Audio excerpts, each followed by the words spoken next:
Hi guys, today we are at Pokogara Residential Estate. We have the absolute honor of interviewing Mr. Sharpe. Come with us as we show you this beautiful residence.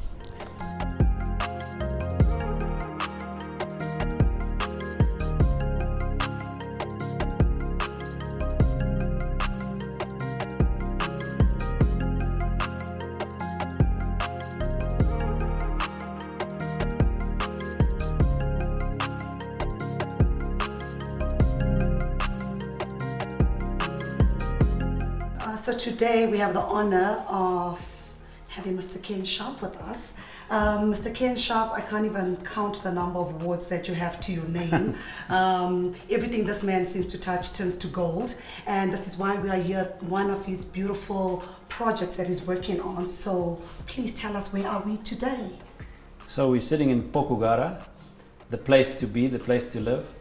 You know, when we conceptualized this project some 15 years ago, we knew that it was going to be great. And all I can say is the best is yet to come, because we're sitting in one of these units. This is the first phase. So we sold this in 2 phases. Phase 1 of the homes that's across the road, we'll go there and look at one of these homes that have been built. We sold stands. So we actually started this with about a $4 million investment. Besides the land, of course, the land cost was there as well. It's quite a big piece of land, it's 20 hectares. Wow. So in order to get to the stage of compliance, it took some years, 2 or 3 years. And there were quite a lot of complications with this development, but finally we got through it, and that was completely sold out. So that was phase 1 of the homes. And there's about 50 plus or minus 50 homes. And then phase 1 of the, what we call PRET, the Pokogara Residential Estate townhouses. So these are the townhouses, about 21 units. We're sitting in the double story of one of those units. And we wanted to bring something new to the market in Zimbabwe, a concept that Zimbabwe doesn't know, a concept that's not really well used in Africa, but it's very well known in Europe, especially Eastern Europe, and that's building a shell.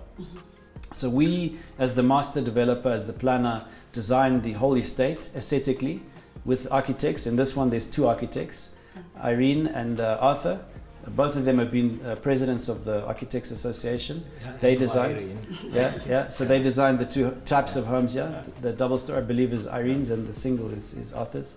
And they, so we made sure the design was aesthetically pleasing to us as the developer.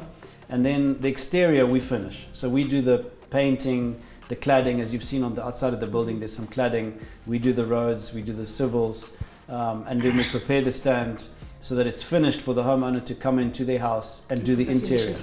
And do the interior. And the reason for that is this particular homeowner, the lady, I'm really proud of her because she's done these recessed ceilings, light fittings, very modern, very light. You can see how much light is in this room. She's got a very modern kitchen, great cabinet work. And she's done a superb job. I would give this a 4.5-star rating on my scale, a Zimbabwean scale 5-star. So definitely I'm proud of the work she's done here. And she's worked all with local people. Some of our contractors actually on site assisted her. And she's got it to a standard that's really great. And this is what we wanted to see. But what's most interesting is she's personalized this to her taste. If I'd come and done tiles, I probably wouldn't have done rectangular tiles. I probably would have done square. And my size is 600 by 600 just because I like big tiles. But most people use smaller, 300 by 300. And then I would have chosen a color. Maybe I would have gone for beige. She went for gray. But it works. So she chose to her taste what she wants to finish her house, her kitchen, her bathroom, her bedroom. So that's why we believe giving the individual the choice of making their own decision, personalizing it, individualizing it, and also according to their budget. What then inspired you to start such a project? I mean, it's an amazing project. I've been moving around before we came in here. It is an amazing and one of the best in Zimbabwe. What inspired you to start that project? So I would say 3 things, Rhinos. The first thing is really making a difference in Zimbabwe, making an impact, showcasing that Zimbabwe can do it. That together as a nation, we can really come together and focus around the things that we have commonality. Let's put aside our differences in politics. Let's put aside our difference in belief. Let's put aside our difference even in social behavior. And let's focus on business, the things that we can make an impact on. For us as a company, we knew when we started this concept 15 years plus back, that what we were doing would be a long-lasting impact of legacy that we leave on Zimbabwe. So it's not just selling a home. We have this motto, live, work, shop, play. That's not just a saying, it's the reality of what we're building. So we're building places for people to live, then we're building shopping malls. So I have a question in regards to that. Where does the patience come from? Because I mean, this has been 15 years in the making. Where does the patience come from? Because surely you faced many challenges. How do you keep going? How do you stay? I guess two things. I was born with the spirit of determination, never give up attitude. I'm a fighter, and I believe that what I'm doing is right. So the belief in yourself drives you to continue to realize what it is that you started. And the second thing that's bigger than me and much more important than me is God. I believe God is in it, and I really believe that with God all things are possible. If we trust in God and if we continue to do what's right, He'll bless us. And I know what I'm doing is good for the country, it's good for us as a company, and therefore God has blessed it, and I see His hand in everything we're doing. So although it takes time, God is a God of patience.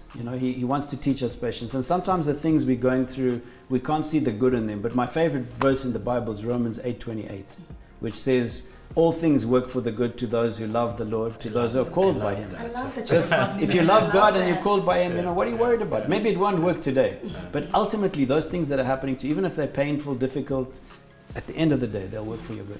If you had to check into the construction sector right now, what does the future look like? If you had to look, a lot is happening right now. What does the future look like if you had to just get into the future? I would be bold enough to say that we've broken the barrier, the resistance that was out there to not believe it's possible. Yeah. Just in this area alone, if you look at the copycats or the people that are following in our footsteps, I can show you 10 sites within 500 meters radius of this site where there are developments of cluster homes, of townhouses and clusters being built right now. At least 10. Maybe 3 or 4 or 5 have already been completed, 5 under construction. And that list can continue to be there forever unless we as the private sector get into the ground and start building. And what I like about government's policy this time round is that they are encouraging private sector to take the lead role. My question is, you started off in the food industry, if I'm not mistaken. Yes.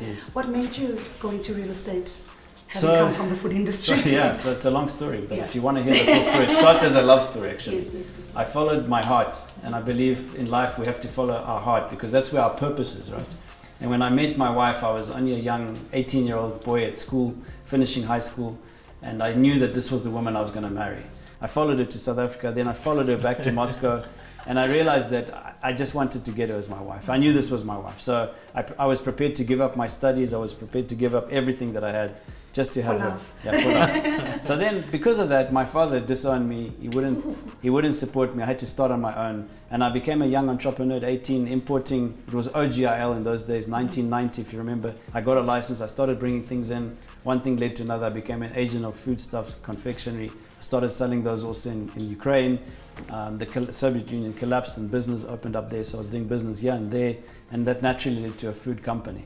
And then as we were sitting with my wife in a truck, because someone from Malawi I sent to do business there, a manager of mine, and he said, Vladimir his name was, he said, you cannot do any business, they're too poor in Malawi, they can't afford sweets and chocolates, you won't sell any.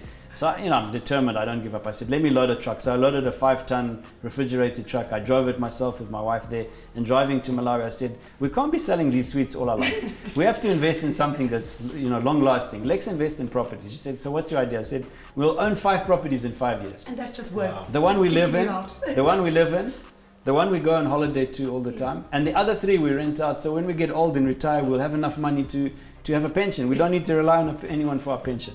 She said, that's a good idea. Then I worked hard, and of course I got the 5 properties, and then they became 10 and 20. Oh. Wow. And then I realized, okay, I need more than just buildings and houses and properties. I need to have, a real estate business. So we looked at the real estate sector in Zimbabwe in the late 90s, early 2000s, and everything was really cheap. You could buy land at $10 a square meter, the top land in Harare. So land was really cheap, and then we, with my partner from Ukraine, we got speaking to the city of Harare and got this land bank together and started to build a business. I love it.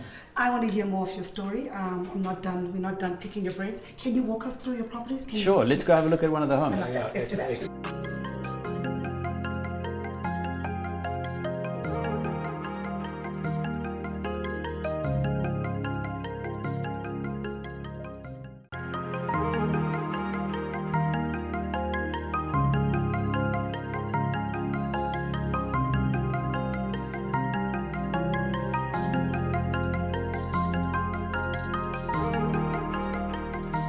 So we're here at one of the phase 1 properties, right? Can you tell us about this project, especially this property especially? Yeah, so without disclosing the homeowner, The gentleman and his wife created a beautiful property on this half-acre stand. As you can see, it's exceptional even from the outside. So the aesthetics was exactly what we wanted for this estate. The color scheme is part of what our overall architectural plan was. So we try to give guidelines to the homeowners. They normally have to submit plans to us for approval before they build. And we wanted to create something that's harmonious, so in the whole estate you get the same modern, contemporary feel. And I think here what he's done especially well is the inside. So hopefully he'll allow you to see some of the inside. But it's really top notch. You know, home automation features he's got there. He was one of the first in the country to start doing it. He's an engineer. And his kitchen is just spectacular. The dressing room, the walk-in dressing room has a huge area of stuff. I remember seeing his table in the middle that was, I think, his tie holders, and it must have been at least 3 or 4 meters long by 2 meters wide. Yeah. So he took really care on doing the interior design spectacularly. And just coming back to the same concept of individualization, of giving people the opportunity to design things tailor-made, you know, what is theirs. For us, it's important to continue to do that. So although this was one of the few land pieces that we sold as land in this area, the other products we're developing are more finished houses. In fact, in Pokogara residential estate townhouses phase 2, Pret 2, we have designed 3 types of homes: the manor, the garden, the villa. Those we're finishing completely, hand-over key. Even some of them will be furnishing inside. Fully finished. So that's a different concept to what we started at, and we wanted to start with this flexibility because it gives homeowners, you know, the individual choice of what they prefer.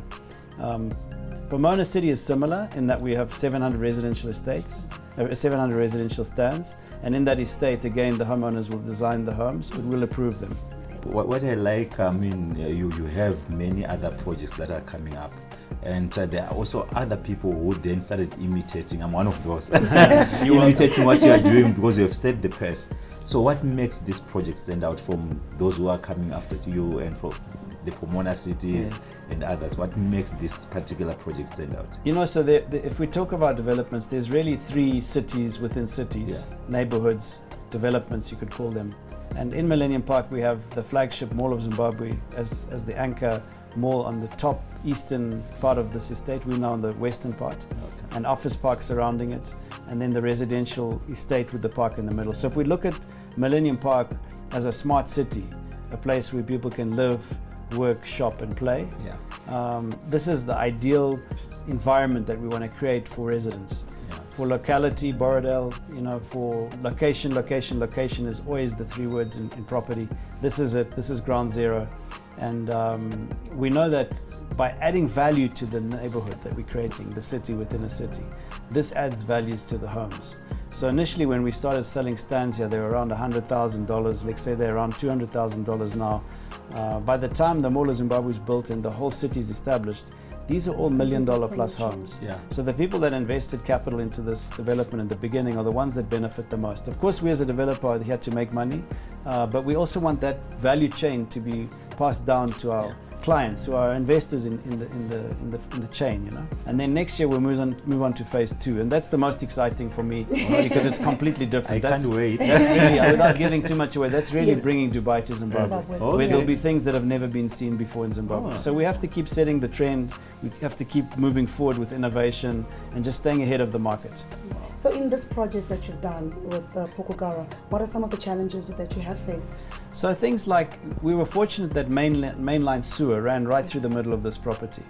But then again, the sewer capacity was not high enough to add homes to the city's original burden.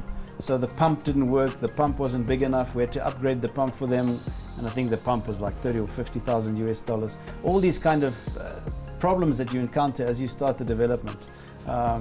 We encountered many challenges with getting compliance. It really was administrative, governmental and legal challenges, and that took a long time. it's in property development when you take an unzoned piece of land, which this was originally. You're going to face It does take a long time to change the zoning, to change the use, to get all the approvals, to get the development permits, and to finally get out of the ground. But I could safely say probably the first 10 years was mostly challenges, and the last 5 years have just been getting the things out the ground. Easier. Well, travels all over the world. How do you relax? How do you unwind from all of this? Okay, the most important thing is just don't get stressed out. How though? Like, how do you not get stressed out? All the challenges that you face, how do you not? I think, there's a lot of hacks, you can call them. Some people call them biohacks now, but I think it's about the lifestyle you choose. I don't drink any alcohol. Oh, good. I don't smoke any cigarettes. I try to get enough sleep every day. I think those are 3 big things that impact so many people. So that's simple. Obvious Just things. that simple. It's really that simple. And then, of course, as I've got into my 30s and 40s, I've taken more care of my health. So I believe exercise is really important.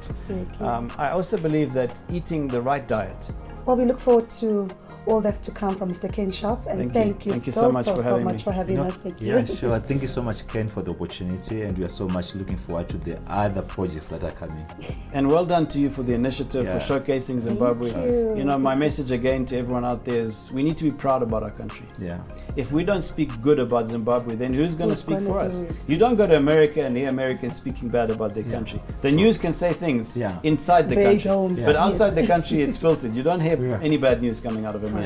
So I think Zimbabweans, let's focus on what's good, let's celebrate what's right, and let's celebrate success. Let's stop this mentality of my jealousy. Let's share the goodness. There's so much wealth for everyone. There's enough for everyone. There's so much wealth. Yeah. I love that. Thank you so much, Ken. Thank you so much, Ken. Ken. Thank you. So we'll take a walk around the house and have a look at this gorgeous property. Yes.